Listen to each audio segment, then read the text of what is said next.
But the whole time, the whole time this was happening, the whole time that this was going on, Allah gave me tawfiq to start thinking about my state with Allah.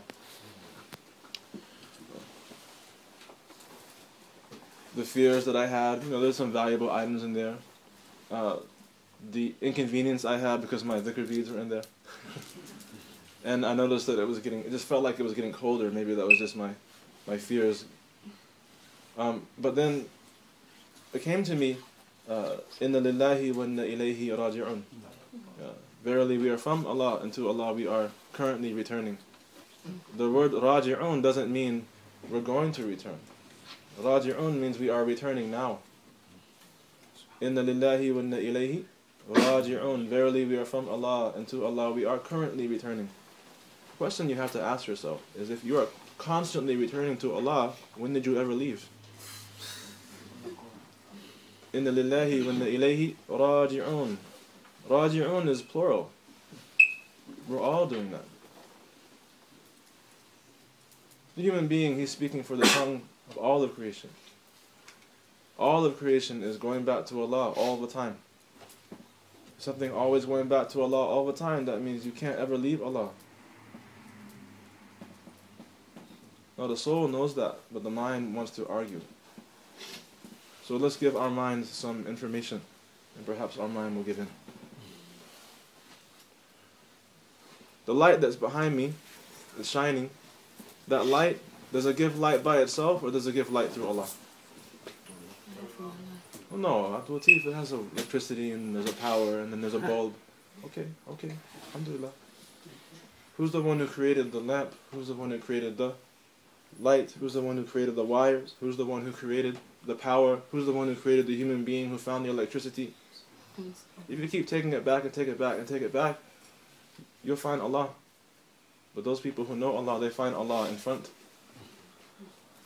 Those people who know Allah, they find Allah in front of things. They don't find Allah behind things. May Allah give us knowledge of Allah. Those people who they see Allah before they see anything else. Those people that are drawn close to Allah, that's what love is like. When you love something and you love someone, you see it before anything else. When you love something and you love someone the way it should be loved, you see that thing before any other thing. When that father is out working cold at night in his taxi driving around London, fearful of what will happen to him, people running away, they don't want to pay the fare. You think he's doing that for himself? He's doing that for those little babies that were just born last week. Those twins. They got twins this time. So why is he putting himself out on the line like that? Why is he not following his career that he worked so hard for? Because the babies came now, and now it's time for the money, and he loves those children so much that he's giving himself. So as he's driving around, you think he sees stoplights, traffic lights? You think he sees pedestrians? You think he sees roads and sidewalks? All he sees is his little babies. And he can't wait to get back home. That's what love does. Love makes you forget yourself. Love makes you forget the objects in front of you. And love robs you. Robs you and takes everything. If it's really love. So what about the creator of those babies? What about the creator, the one who puts that love inside of our hearts for those babies? If you love beautiful things, when you look at something beautiful, and it strikes you, and it moves your heart, and it attracts you, and pulls you forward, who's the creator of that beauty? Who's more beautiful? Who's more beautiful? The thing created or the source of beauty? The most beautiful thing you've ever seen in this world is just a reflection of beauty himself. Sometimes the beauty will move your soul. Sometimes beauty will move other things lower, base. But sometimes love will move your soul. When love moves your soul, that's the type of love that causes a person to say, Ashhadu an la ilaha illallah, wa ashhadu anna Muhammad Rasulullah. When someone is exposed to Allah's nur, Allah's light, Allah's beauty, Allah's perfection, Allah's completeness, Allah's wholeness, Allah's presence, a presence that erases all other presences. When someone sees that presence, makes even those little twins seem like something lower than they were. May Allah put that love into our heart. Sometimes Allah, you know that Allah only created us to know Him. That's why He gave us life. وَمَا خَلَقْتُ الْجِنَّ وَالْإِنسَ إِلَّا لِيَعْبُدُونَ. I have not created man or jinn but to worship me. You think that Allah created you to make salah? He has angels that stand in qiyam ever since He created them until the blowing of the horn that never leave. You think Allah created you for any acts of worship that you see in these 5 pillars? You think that's what Allah created you for? Or is that for yourself? One person said to me, he said, Akhi, I don't know what it is, but I don't really get much out of my prayer. It doesn't do anything for me, so I don't really pray. I got kind of angry, like fast. May Allah forgive me. Al-Muntaqim, the one who gets revenge. that name manifested on me, Al-Muntaqim. And I said, oh, really? Oh, okay, yeah, okay. Alhamdulillah. I said, that prayer that you pray, you think it's for you or you think it's Allah's right? He got quiet. I said, the reason why it didn't do anything for you because it's not for you. It's for the one who made you. It's His right. The supplication, the dua, that's for us. Ad-du'a mukhul ibadah. Dua mukhul ibadah. The dua is the essence, the marrow of worship. The outer form of worship is just so you give Allah His rights. But the inner, the marrow of worship, the calling on Allah, that's for you. You think Allah needs you to say Ihdina siratal mustaqim so He doesn't forget His job? No, that's because we constantly need to be guided, we need to be pulled, we need to be brought forward, we need direction. How many times in my life, how many times in my day, how many times in my hour am I looking for guidance? How many times, if my body's not doing it, my tongue is doing it? I don't know what's going to happen in 30 seconds. I have no idea. But all I know is that in that 30 seconds, I want to be safe. Is it not true? So in our life, all we see around us is Allah's Jamal and Allah's Jalal. We see Allah's Jamal, we see Allah's Jalal. Everything in this universe is simply an expression of Allah's beauty or an expression of Allah's might. وَهَا نَحْنُ ذَا بَيْنَ يَدَيْهِ تَعَالَى. And here we are between His hands ta'ala, the hands of Jamal, the hand of Jamal, and the hand of Jalal.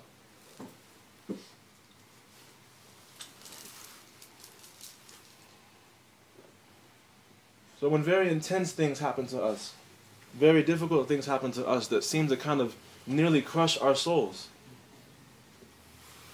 those kind of things that make us retract, those kind of things that pull us back, those kinds of things that make us feel like, we've just grown so old. Those kinds of things that happen to our life, it's the Jalal of Allah. And why would Allah express that to me? Because Allah is jealous about me. Allah is jealous about me. It's as if He's saying to me, Abdul Latif, I made you for myself, and here you are, you point yourself towards my creation. I made you for me, and you're pointing your heart towards them. I love you too much for that. This has never happened, but it's just an example. You're walking with your lady. You're walking, you notice something beautiful, you're a man. You don't mean to, but then you feel a cold slap on your cheek. Oh, I'm sorry, baby. I'm so sorry. Oh, my God. Oh, it's not what you think. What had happened was... when that happens to you, that's example of... That's like the Jalal. She loves you. She actually loves you so much, that's why you just got cold jacked. If she didn't care about you, she'd be like, I don't care anyway. I don't like this fool anyway. Ladies, am I right or not? Yep. That was a little too fast.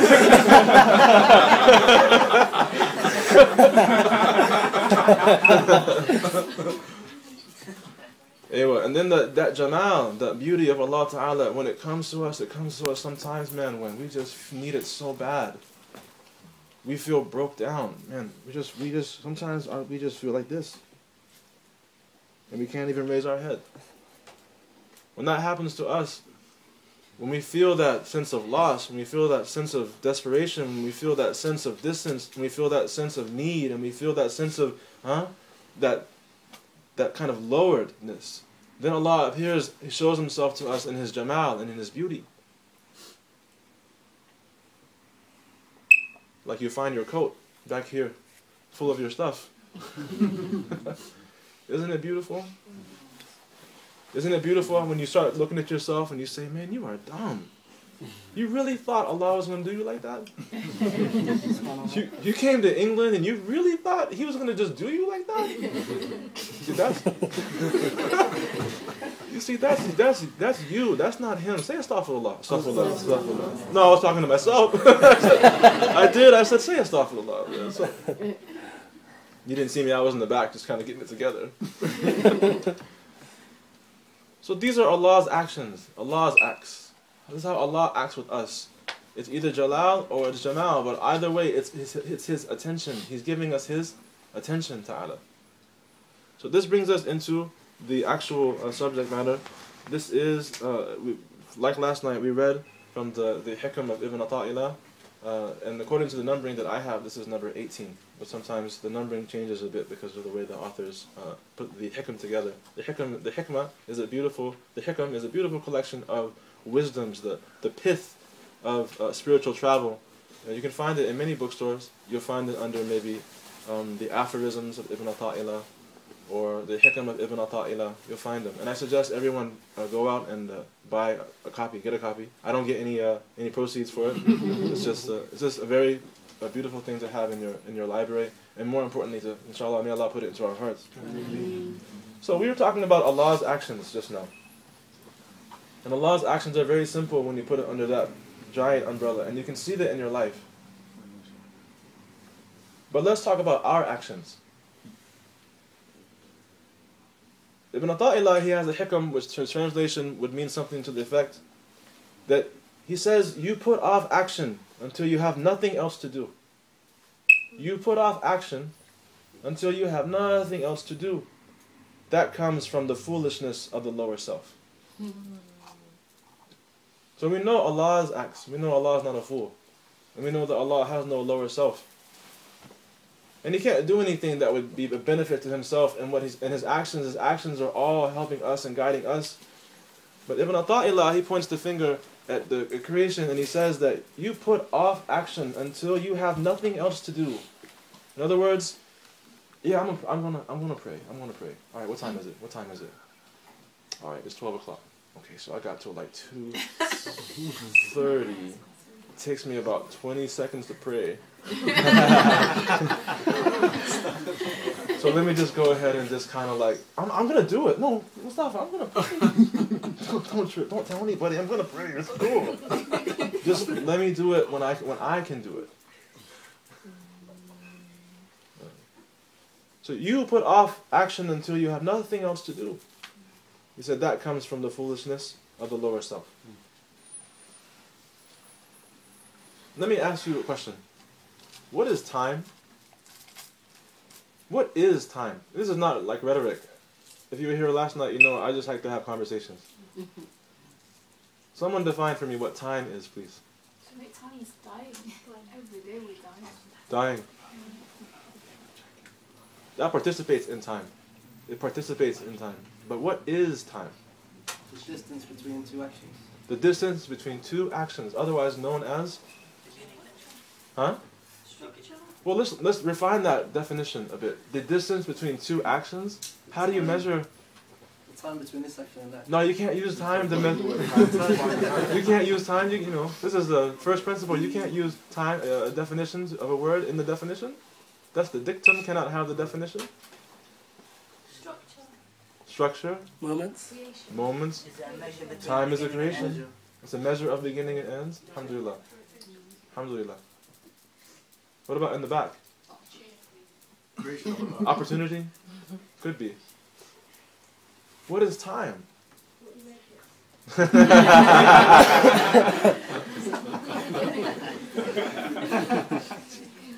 Very philosophical.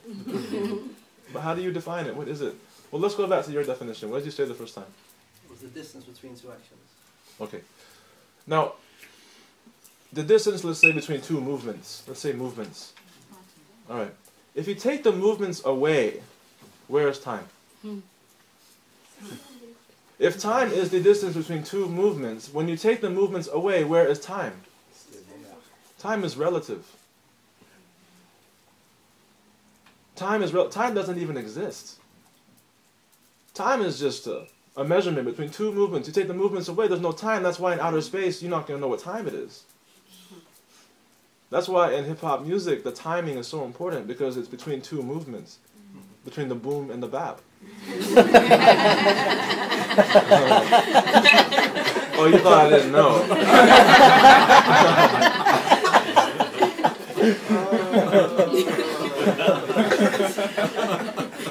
No, even in jazz music, the reason why it was such an innovation was because the timing changed. The movements changed. Kenny Clark, what did he do with jazz music? Anybody here in this room know about jazz? Let me tell you a little something. In jazz music, Kenny Clark, what he did with bebop music is he took the timing and flipped it upside down like a picture, like a negative. You take a picture, you have a negative, right? He came with the negative. And he told the band members, no, you should know the timing. You should know the time. I'm just here to accent what's in your mind. So he had a little hi-hat.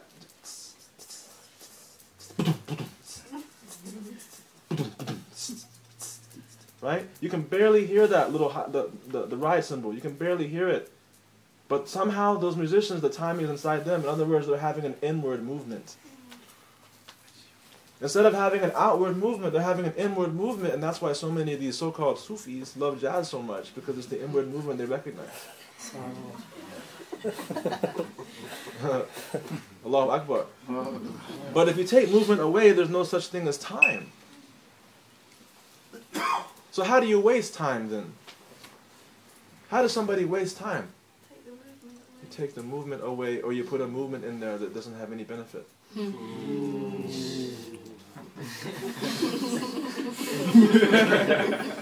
You either take the movement away, or you do something that has no benefit at all.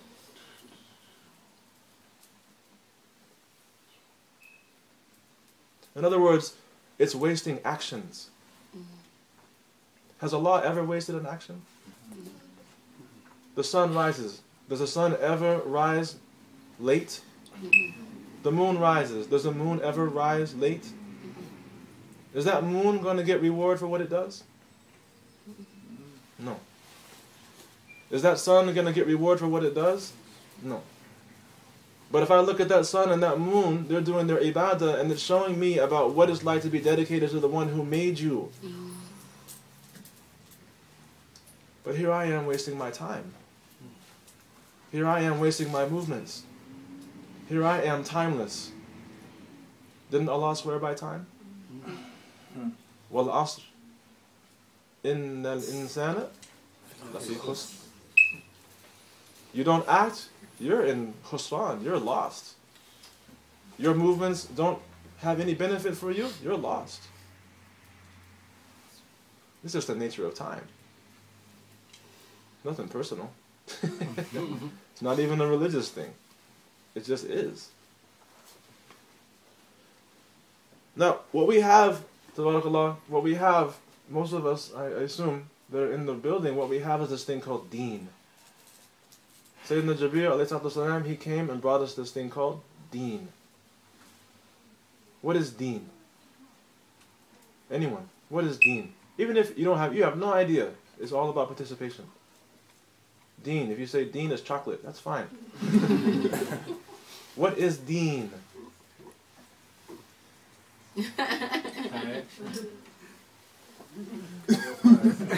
Direction. No, there's a board. Can you see the letters? Can you see it? Can you read it? No, I'm serious, because the lighting might not be good. Can you see it? Islam, Iman, Ihsan. Okay, let's go from, we're doing this side right now. Everyone say Islam. Islam. Iman. Iman. Ihsan. Ihsan. Islam. Alright. Islam, Iman, Ihsan. This is deen. This is what Sayyidina Rasulullah ﷺ gave us. This is what Sayyidina Jibreel asked him about. You guys ever heard of Socrates? You know, it's something very interesting about how Gabriel comes to the Prophet ﷺ and asks him questions. It's the Socratic method. People think that, you know, philosophy has nothing to do with Islam. You don't know philosophy or you don't know Islam. One or the other. I don't know. But he comes to him and he asks him, define this for me. When we started out, how did we start out? I said, what is time? I didn't tell you what time is. I said, you tell me what time is. And we all kind of agree. But what is deen? Alhamdulillah, we have an answer. Deen is Islam, it's Iman, and it is Ihsan. Now, what part, if you look behind me, what part of Islam deals with what part of deen deals with my body? Islam. Am I right or am I wrong? What is the proof? What is Islam? أن تشهد أن لا إله إلا الله وأن محمد رسول الله وتقيم الصلاة وتؤتي الزكاة وتصوم رمضان وتحج البيت إن استطعت إليه سبيلا. That you say with your what? Your tongue. Where is your tongue? It's on your body. Well, it's in your body. If it's on your body, then go to the hospital quickly. What is it? Islam is to bear witness. You have to say something. You have to move your tongue. Salah is you pray with your limbs. أن تقيم الصلاة وتؤتي الزكاة وتصوم رمضان وتحج البيت إن استطعت إليه سبيلا. Right? And if you can pay that Hajj, go for it. That is called Islam, the first level. Islam is also that level of what? Sharia. It's Sharia. It's the outward. Is that the end of deen? No. Is that all of deen? No. Is that all of me? No. What other parts of me are there? I have a body, I have a Mind. and I have a Soul. a body, Mind. a mind, and a soul. So here we are with Islam, and here we are arguing about our bodies. This is called materialism. We're in the masajid being materialists. Brother, don't hold your hands like that. It's not correct.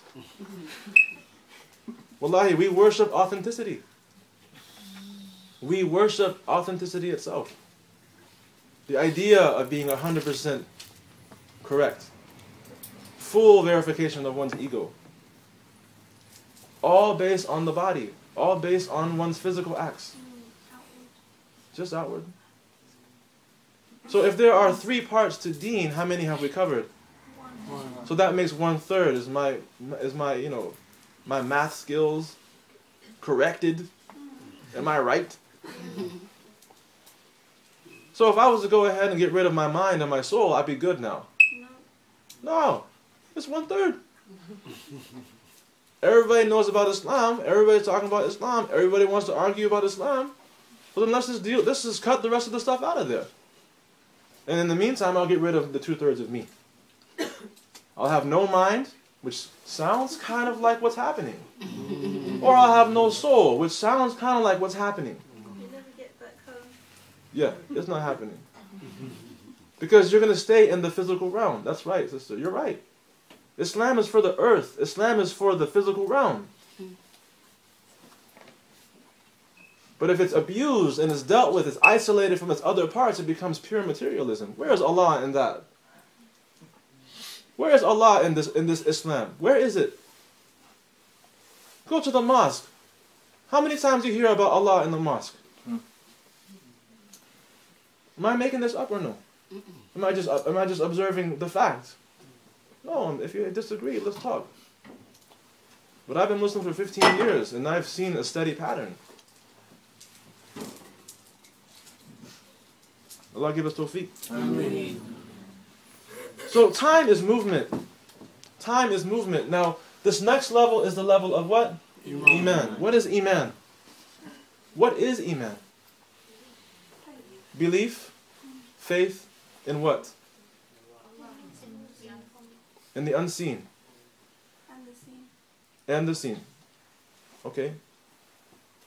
أن تؤمن بالله وملائكته وكتبه ورسله. You've heard this before. To believe in Allah and to believe in His angels and to believe in the books and to believe in the messengers and to believe in the day of judgment and to believe in predestination, the good of it and the bad of it. Where is all that stuff? Where is Allah? Have you seen Him? Where is in your mind? It's in your mind. How is it in your mind? Because Sayyidina Rasulullah, he came to us and he informed us and gave us information about things that you and I have never experienced. Therefore, these are concepts that are in my mind that I may or may not totally understand. True or not? True. So here I am, I'm believing in this thing that is talking to me about a place wherein the water is colder than ice, and the milk is, the water is colder than ice, and the water there in this pond. May Allah give us tawfiq to drink from the hand of Rasulullah from this pond.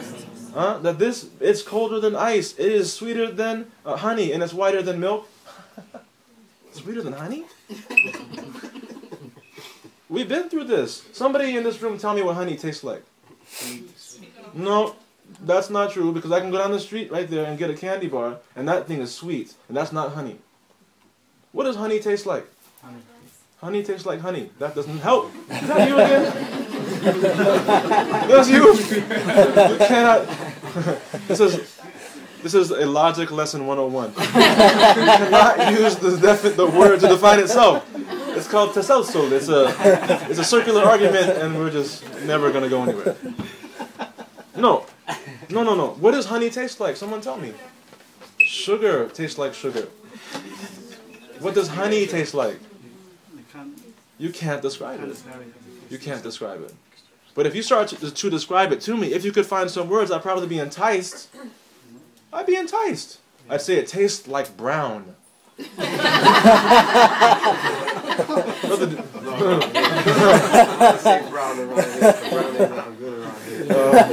Oh, what's that mean? Heroin. Oh, heroin.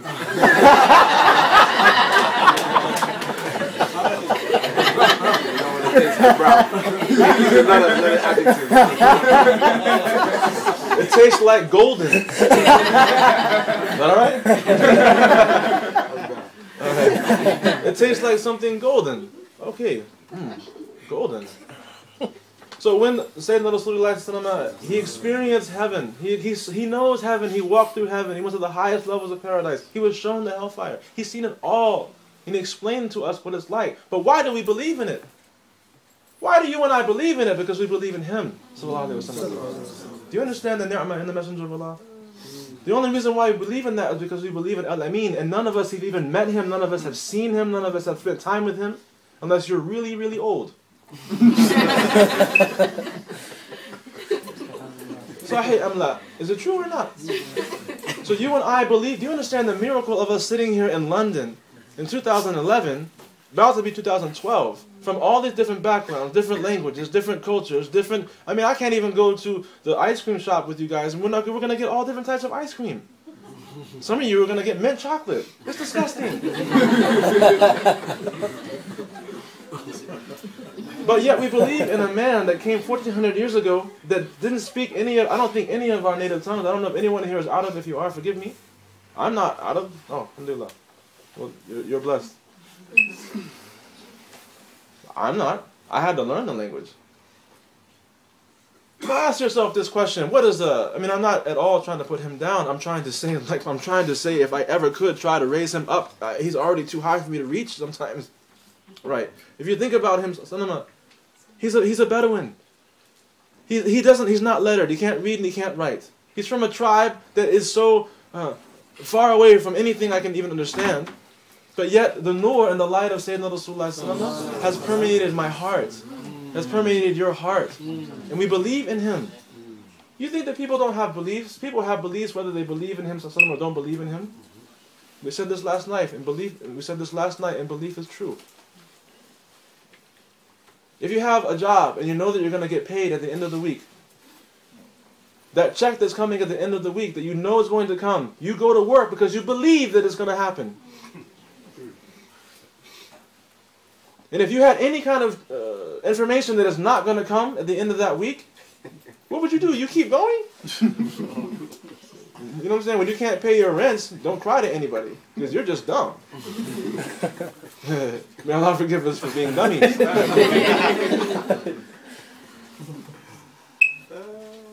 No, everyone believes in something because, you know, you and I don't know about the future, but what is it that we believe in? Sayyidina Rasulullah, he gave us something to believe in that we already know. He just reminded us of something. He's the dhakir, mudhakkir. He's the one who he is reminding us of something that we already know. How can you call him, alayhi salatu wasalam, the reminder if you don't know what it is? Remember that time when we went bowling? Remember that time? I remember. You do remember? Best time of my life. Oh, word?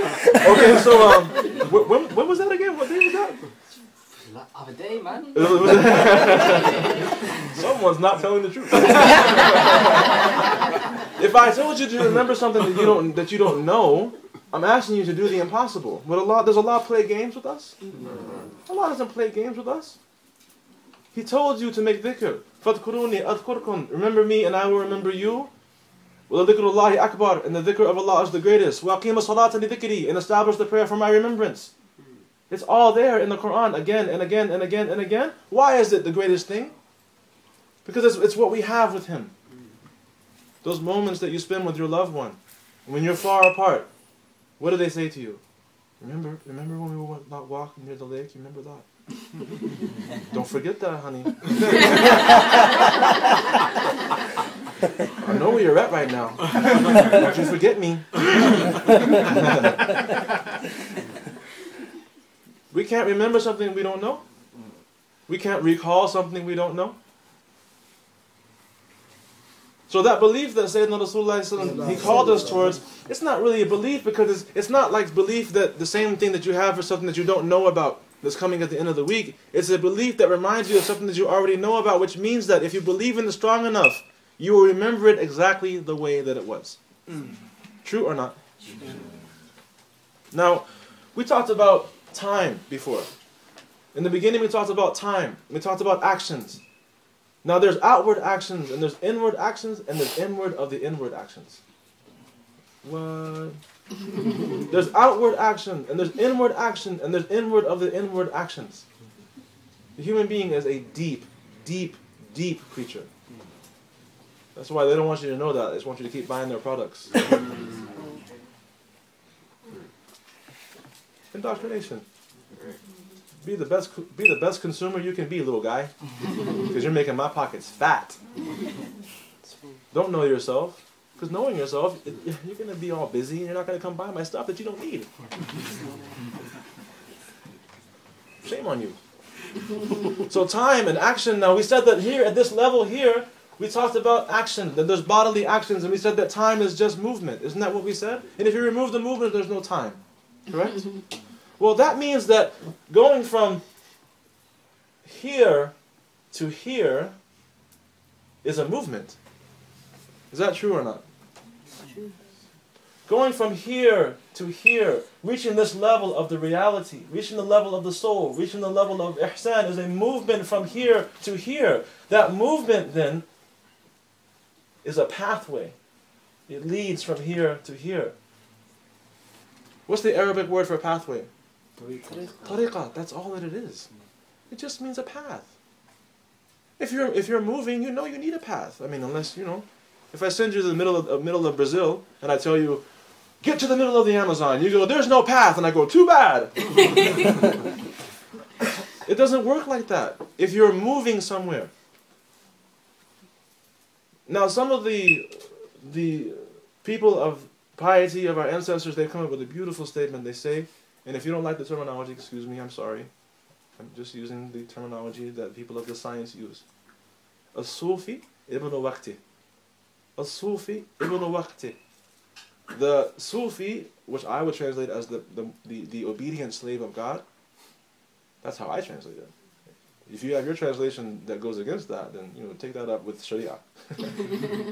The obedient slave of Allah subhanahu wa ta'ala is the son, the child of their moment. The person of tariqah is the child of their moment, the child of the time that they're in, the child of the movement that they're in, the child of the movement that God is doing with them. Remember we said Jamal and Jalal? Didn't we say that those are the actions that we see around us from God? The Sufi is the one who is in that moment and all they see is Allah's Jamal and Allah's Jalal and they're moving with God. A Sufi ibn Waqti. The Sufi is the son of their moment, the son of their time. And I'll tell you a little secret. I'm just going to peel it back a little bit for you. Allah Ta'ala said in Hadith Qudsi, He said, La tasub ad-dahr. Ana ad-dahr. He said, do not blame time. I am time. What? He said, don't blame time because I am time, meaning I own it. In other words, the movement that you're seeing around you, what did we say time was? Time is nothing but a measurement between two movements. Who's the one who put the movement there and who's measuring?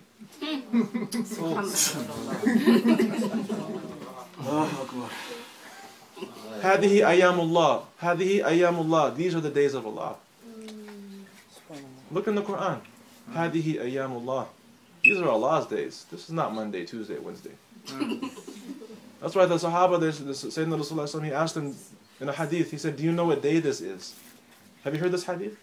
He said, do you know what day this is? The narrator of the hadith said they shut their mouths because they were afraid he was going to name it a different day. What did they say? They said, Allahu wa Rasuluhu a'lam. Allah and His Messenger know best. Because Allah, when the Messenger says what day it is, that's what day it's going to be. And who's the one who tells him who's the one who's going to tell him what day it is? Allah. The truth, Al-Haq Ta'ala. What is there outside of truth but falsehood?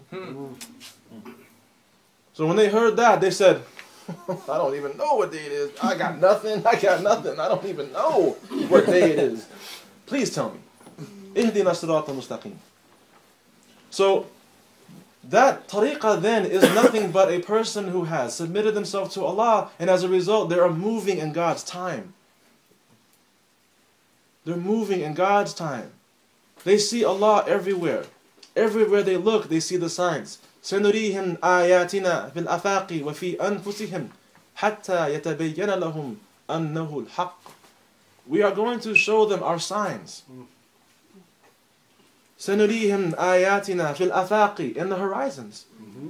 The tsunami, signs. The sunrise, signs. Baby's face looking at you, goo goo gaga, signs. Anger, signs. The rose, the scent of the rose. The taste of love that you have in the deepest part of your heart because of the companionship that God's given you on this planet. All of those things, they are pointing to Allah Ta'ala's actions, they are pointing to Allah Ta'ala's presence, they are Allah's signs in the horizon. وَفِي أَنفُسِكُمْ. And we're going to show you our signs in yourselves. The Jamal you feel inside of you. The Jalal you feel inside of you. It's stronger than outside, is it not? Anyone here ever been angry before? Man, get a brother angry, man, you can't say nothing to him. There's different degrees of anger. Am I right or wrong? You want to see someone change, just say something to their wife. Things become different. There's a jealousy if things are right. The ghira.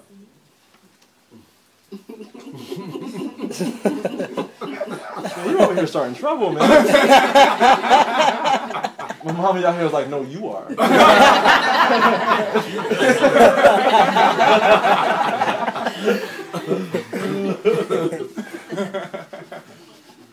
So he said that you put off action. He said you put off action. The Hikam said you put off action until you have nothing else to do. Why would I do that? Because I'm heedless. I'm in another place. I'm in another space. I'm in someone else's time.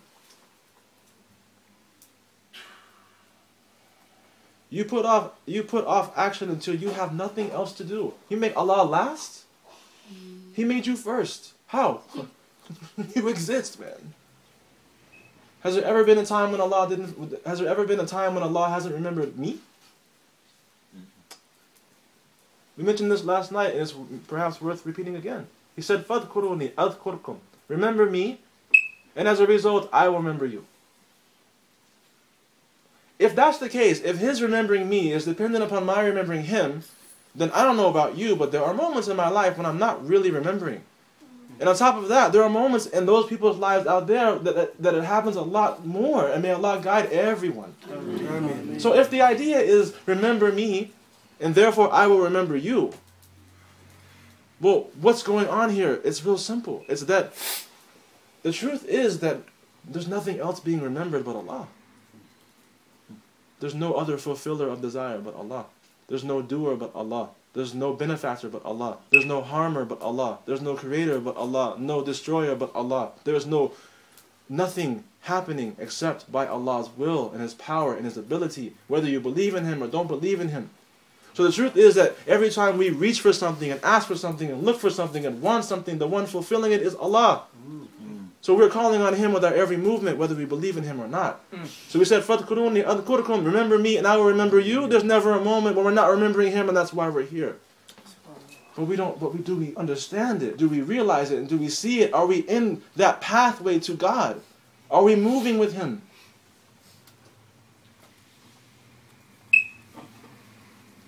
You put off action until you have nothing else to do. That comes from the foolishness of the lower self. The lower self, the nafs, the ego, that base self, the confused part of me. It's satisfied with just, it's like a rabid animal. Just give it a little snack, it'll be okay.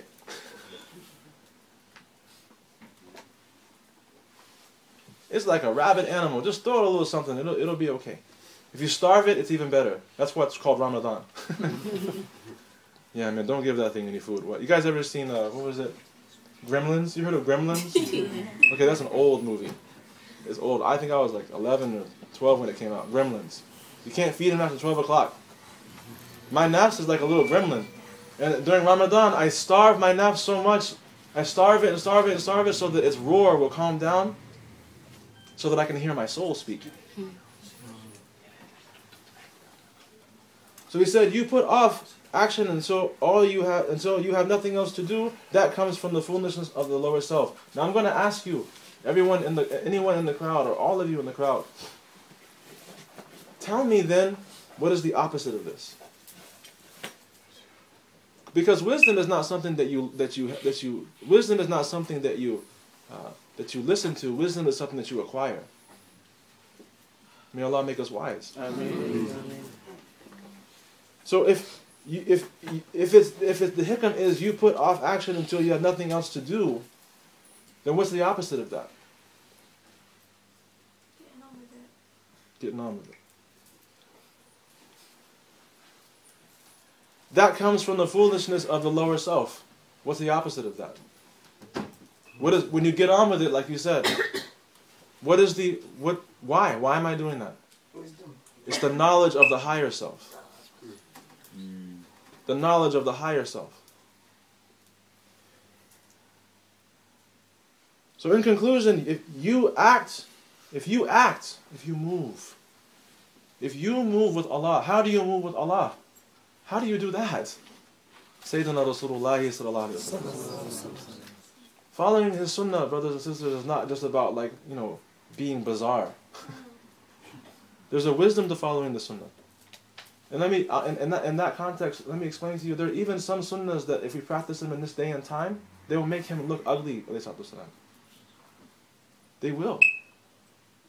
Sunnahs are not obligations. They're things that you should definitely try to do, put them in your life. But if it's such a thing that causes him to look ugly, alayhi salatu wasalam, that's not wise. It's not wise. And Allah knows the niyats in people's hearts. Someone serves you a bowl of spaghetti and you use your hands. It's not wise, especially when you're going to your mother-in-law's house. She's looking at you like, Good God. You got spaghetti all on your face, all on your, right? You have your bib is covered in just, your little napkin is just covered in sauces, and you're just dripping, and and then you're saying, so anyway, you should come to Islam. It's the best thing for you. Now, no doubt, it's a sunnah, but does that make him look good, peace be upon him? This is called wisdom. May Allah make us wise. A Sufi ibn Waqti. The Sufi is the one, he's the son or the daughter, the child of their moment. Allah gives them wisdom. They know how to act in their moment. Every moment they're seeing Allah, and it's like every moment they're getting that direction in their heart, what to do, what to do, what to do. May Allah give us wisdom. You act or you move with God immediately when you have everything to do. In other words, all of your time is with God. You have everything to do. In other words, you act immediately because you cannot wait for the next moment to embrace God. You can't wait for the next moment to see Him again. You can't wait for that next moment to feel Him again. You can't wait for that next moment to experience Him again, because every time you do it, you go so much higher. And everybody wants to get high. You don't believe that's the truth? Man, how many people are addicted to Xbox and PS3, and how many people are addicted to worse things like heroin? How many people are addicted to their job, and they're addicted to their opinions, and they're addicted to argumentation, they're addicted. We're just addictive creatures. Because what happened is that first time we won that argument, that time, remember that time when we were in the mosque and that dude came to me and tried to talk to me, and I showed him what was up? Remember that? Remember that? Remember that? Remember that? I was like, remember that? I made him go read the hadith again? That was awesome. Now the next time it comes around, you want to be able to do it again. This time, no one's arguing anymore, so you want to pick some fights.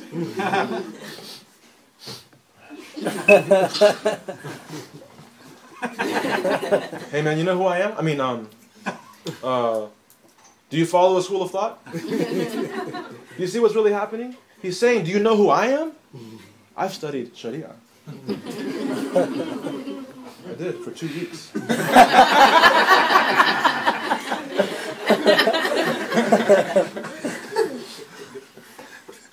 I am Akbar. I mean, Allah is Akbar. Whoopsie. You act and you move with God immediately when you have everything to do. Because you cannot wait for that next moment to be with Allah subhanahu wa ta'ala. That comes from the knowledge of the higher self. May Allah give us knowledge of higher self. Ameen. Jazakallah khair. وصلى الله وسلم على سيدنا محمد وعلى آله وصحبه وسلم سبحان ربك رب العزة عما يصفون وسلام على المرسلين والحمد لله رب العالمين. Inshallah, if we have just a few time for some questions or anything like that, if something wasn't clear, or I know it's a lot perhaps to take in at one time, but You talked about authenticity earlier on. yeah. Could you define what is authenticity to you? Yeah. And what point was it you were trying to make when you discussed authenticity?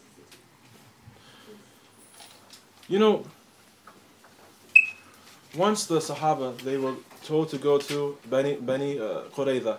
It's a Jewish tribe. They were told to go to this tribe. They had to fight with them. It was immediately after a previous battle. The Sahaba were tired, and the Prophet ﷺ told them to go to Bani Qurayza, because if they didn't war with them and fight with them, Islam would be challenged once again. So he told them, go to Bani Qurayza. He told them, do not pray Asr until you get to Bani Qurayza. It was far from Medina. He said, don't pray Asr until you get there. So what happens when they start to set out on the journey, they start out as one group. They start out as how many groups? One. As they go along the way, when they go, the time of Asr starts to go out. They're getting closer and closer to the time of Asr. Now one group says, they start to have a dispute with each other. So now they become how many groups? 2. Okay. The one group has a disputation with the second group, and they say to them, Asr is going to go out, we are going to pray Asr now. The second one said, no. He said, don't pray Asr until you get to Bani Qurayza, and by God, that's what we're going to do. So the second group didn't, and as a matter of fact, they didn't pray Asr until after Maghrib. But they did exactly what he told them to do. When they went to the Messenger of Allah, ﷺ, which they should,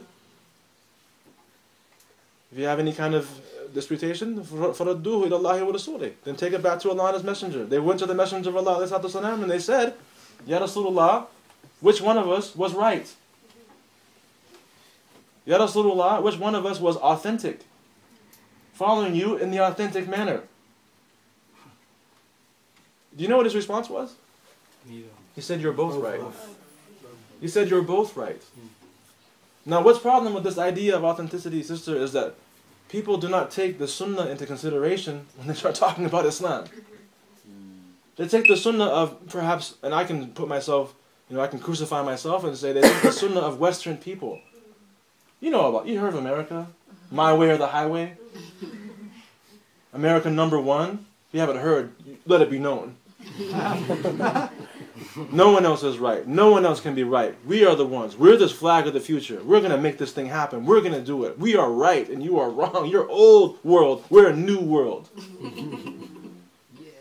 Yeah.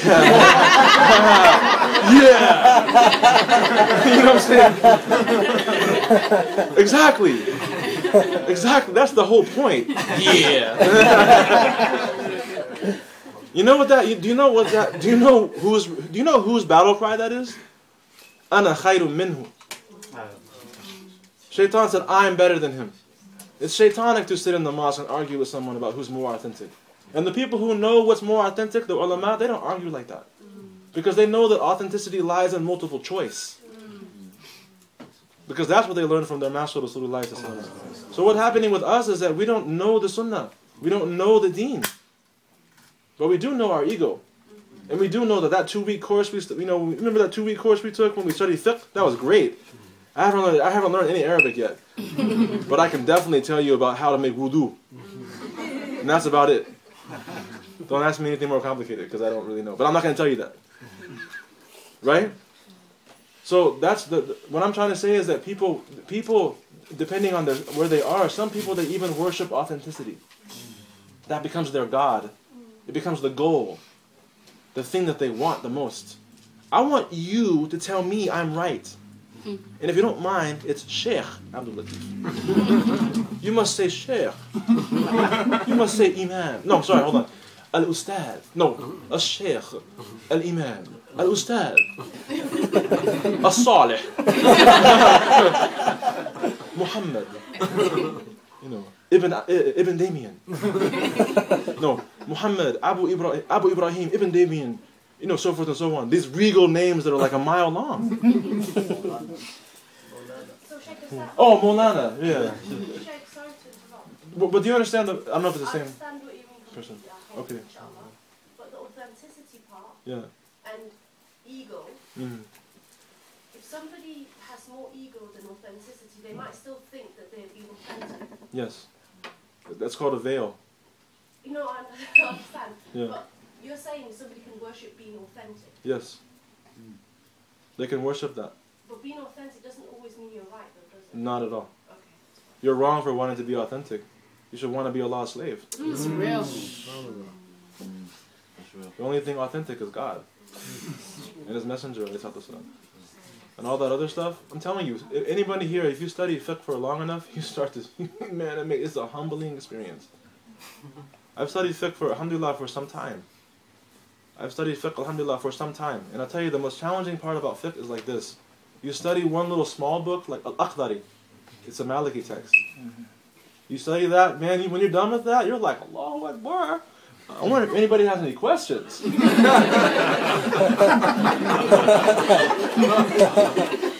know what's funny about Al-Akhdari? Al-Akhdari only covers a little portion of tasawwuf, a little portion of wudu, and a little portion of prayer. It doesn't tell you how to call the adhan. It doesn't tell you how to call the iqamah. It doesn't tell you how to lead salat. It doesn't tell you anything. But when you're done with that book, that ego is so pumped. I wonder if they should start calling me Sheikh now? Or Imam. I wonder if it's like Maulana is like, is that too much? At least I get Ustad. Right? Then you study the next book. When you study the next book, it adds so much to the previous book that you're bewildered. it's actually like the ilm is in darajat, it's in levels. By the time you get to like something like, let's say, Mukhtasar al-Khalil, by the time you get to this book, the book itself, sorry for using your, sorry. The book itself is not even this thick by itself. Not even this thick. It's not. The commentary is 5 full volumes. Wow. And then on the side, here's the commentary is in here. Then there's a thing called a hamish. There's a super commentary on the sides going around it like this. So basically there's 10 volumes because there's another book inside the book. Dealing with stuff like, prayer. That's just one chapter. So the thing about the true knowledge, if you really have it, it makes you shut your mouth. It does, because you every time you think you know something, you have to say astaghfirullah. Sayyidina Rasulullah, he used to make a istighfar. Our messenger, used to make a istighfar. Has he ever committed a sin in his life? The answer is no. He has not. The aqidah, and I would imagine it's the same in the Shi'i tradition. I can't see how it could be otherwise. In the Sunni tradition, we believe that Sayyidina Rasulullah never committed a sin before Nubuwwah nor after Nubuwwah. It's impossible. But yet, he, peace be upon him, took it upon himself to make istighfar 70 times a day.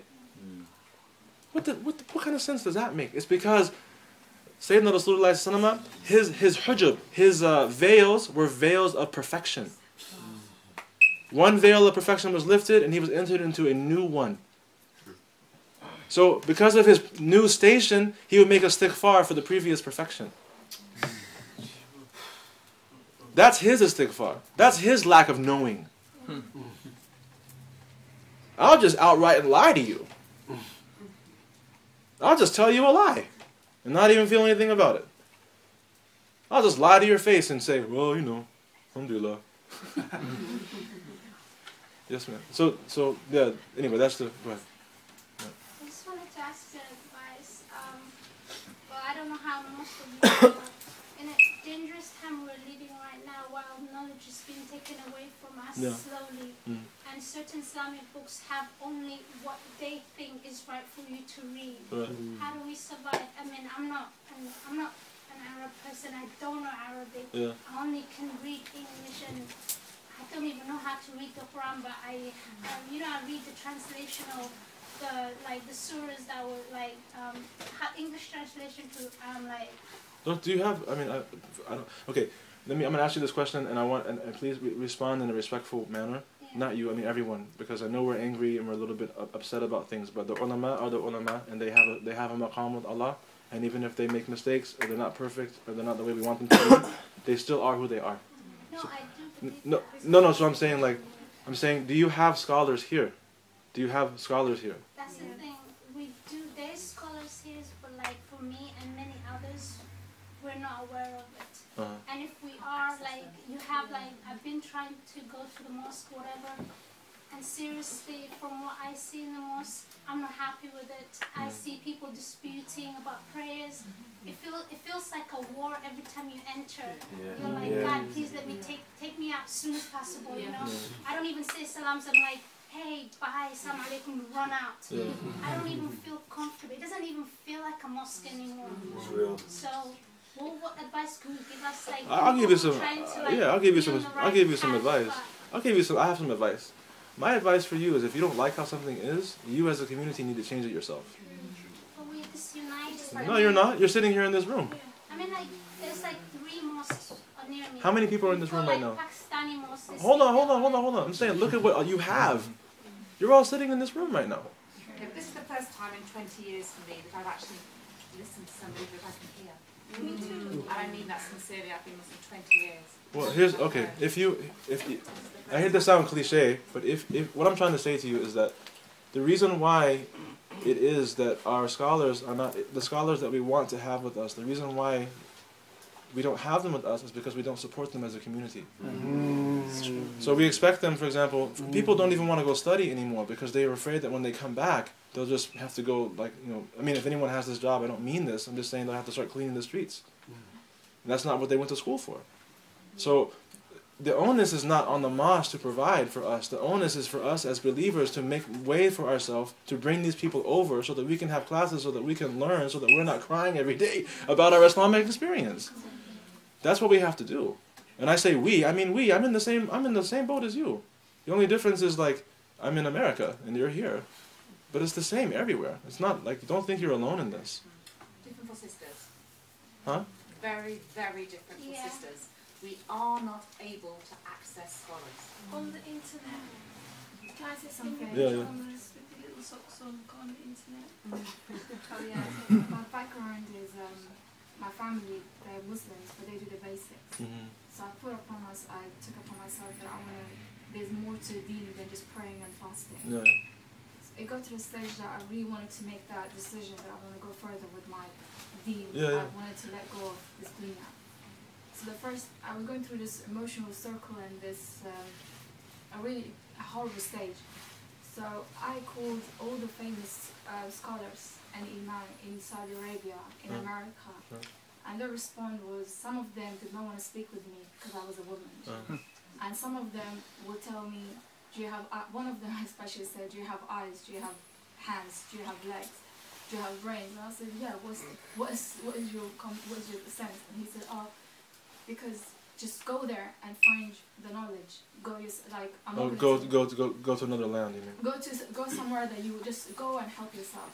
Okay. But there's so many things that you do that you don't want to read the wrong books. You don't want to go. I don't want to follow the sects. I just want to follow the Sunnah and the Quran. But it's not.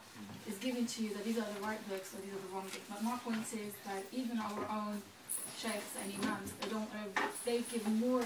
I understand that brothers are doing the Jum'ah, it's important, but when we have nowhere else to go to get that knowledge. But I see there's a men's section in the mosque, mashallah, everything's well prepared, more, everything is perfect. But when I went to the women's side, it put me off going to the masjid. I understand that. Because there was carpets that are ripped, children are screaming around, and so I joined a charity. To to invite the speakers in London to give us more advice and stuff. But we don't have to go to that far in order to organize something decent. But I'll be honest with you, I have decided, one of the brothers that I know, he's practicing. I told him that day and night I'm crying on the mattress and I'm just saying, God help me, give me knowledge. That Allah says, you do harakah and I will do the barakah. Yeah. But I'm saying, how can I do the harakah? She says if you move, I will bless it. That's what it means. Sorry, yeah. So I've learned. I'm not Arab. Sorry, I misunderstood. I thought you said who speaks Arabic. That's what I learned Arabic. I learned the Quran only to gain knowledge. But now I'm in the stage that I'm 24 hours at home with my Quran open and reading books and reading lectures. But I was told you're not supposed to do that. You're supposed to be with Jama'ah. Yeah, I understand. But with my own Jama'ah, I feel like you're frustrated. You're totally frustrated. I understand. And especially, they automatically judge you. Like with me, like my dad says, "Ilbisi hijab, you wear the hijab." Yeah. And I said, "Lish, why?" He said, "Because if you wear the hijab, people will see you as a good Muslimah." But he didn't acknowledge. He didn't tell me what's the story behind the hijab. So now, like if you told me 5, 6 years ago, a woman's supposed to do this and this and that, and worship her husband after the Prophet ﷺ or the Allah, I would say never. But now I'm saying I agree with everything, with the rights of the woman over the man and the woman over the Sure. So it always takes knowledge, but it took me longer to get to that point. I understand. For example, I go to this halaqah I wanted to go, and there's girls, women or men, they see me who are not wearing the hijab yet, inshallah will wear, and they take you like, basically I don't fit in the Muslim community and I don't feel I fit in the Western side. So, well, I don't know about those people, but you fit in with me, you're fine. All I'm trying to say, there's no sisterhood, there's more brotherhood, and I'm so jealous. Wallahi, I'm so jealous of you men. Mashallah, that you can go out there, go to these lectures, do all these things. And argue with each other. And no, but mashallah, I feel like there's I understand. bond. No, I understand. No, I understand. Because it says in the Prophet says, marry a pious woman. A woman is the future of the generation. That's true. So if the woman is kept oppressed and not given value for in the mosques and in the places, then our children is not going to succeed. So that's what I don't know. I mean, it's not. No, what I'm trying, but again, what I'm saying, I mean, we're having a very real discussion, and we've had one. Look, have you noticed? Do you think that we have exchanged a lot of information this evening? Have we learned a lot together? Are we in a mosque? Do you have to have a mosque to learn? No. We're in Rumi's cave. In California, where I'm from, you know, Zaytuna Institute, all that kind of stuff, our community never had a mosque. We never, the Lighthouse Mosque, where I'm their Imam now, Tabarakallah, that's new.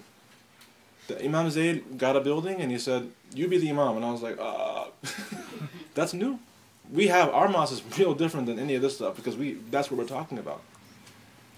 And to let you know that I'm hearing you, and I'll get to my main point, to let you know that I'm hearing you, here's a question.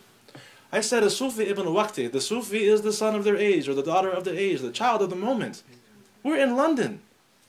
We don't live a segregated culture.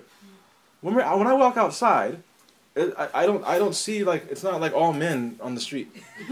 It's not that way. So the mosque environment, it feels odd when it's like that. It's odd when it's like that. And I'll tell you something, if you go to, and I'm not saying go here, I'm giving you examples so that you don't think that I'm just some kind of Western mubtadi'. You know, I'm a Western innovator. Go to Senegal. If you go to Senegal, the women are very much involved in Islam. They are very much, their spiritual level is extremely high. We go to them and ask them for dua, is that not true? We go to them, we ask them for dua, we ask them for advice. Like they're sheikhas. They're involved. You know, out of propriety for certain rituals and things like this, for example, like praying the 5 daily prayers and all that, you got to have some time where you're completely focused. Outside of that, man, their culture is completely fine. It works. It's fluid. I'm an American. I was raised with women. Matter of fact, my father wasn't even there. My mom raised me. I saw her go to work. She had, 2, 3 jobs. She went to work and she came home late at night. I didn't have anybody. My mom was my dad too. Where's that in the books of fiqh? So, yeah, well, let me just finish because her point. What I'm trying to say to you is that it doesn't have to be that way, and you don't have to you don't have to contort yourself into a pretzel to be able to get to God. Deen is not like that. Deen is very natural, but it also remember that Jamal and the Jalal. It's between incredibly beautiful and incredibly intense. It's just it's a positive tension. We have rules, but we're not like robots. Right. I don't think Arab culture with the deen, that's what's happening in UK. Well, that's fine, but you all are British. Yeah, but what? You know what I'm saying? Like, you guys are British. You have to be who you are. Now let me finish. I've been asked many times, and we're having a very heart to heart right now, and it's beautiful because that means that we reached each other. I was reached. Some of y'all were crying, and I was about to leave. I was like, oh man, I can't start crying now. Right? What goes on is that I've been around the world. I'm inshallah ta'ala, I'm going to Senegal next, and then I go to Singapore after that. I go around the world. Every place I go, they're saying the same things to me. We're living in a new age, and the people who are stuck on the past can't deal with it. They're not the sons and daughters of their age. It's a problem. It's worldwide. Don't feel alone. But the question is that every time I go somewhere, do you know, and I'm not trying to brag on myself, by Allah, I'm not bragging on myself. I'm just telling you what's happening. Every community I go to, they ask me the same thing. Will you be the Imam here? Will you stay with us here? Will you please be with us here? And do you know what my response is every time? Every single time I tell them the same thing.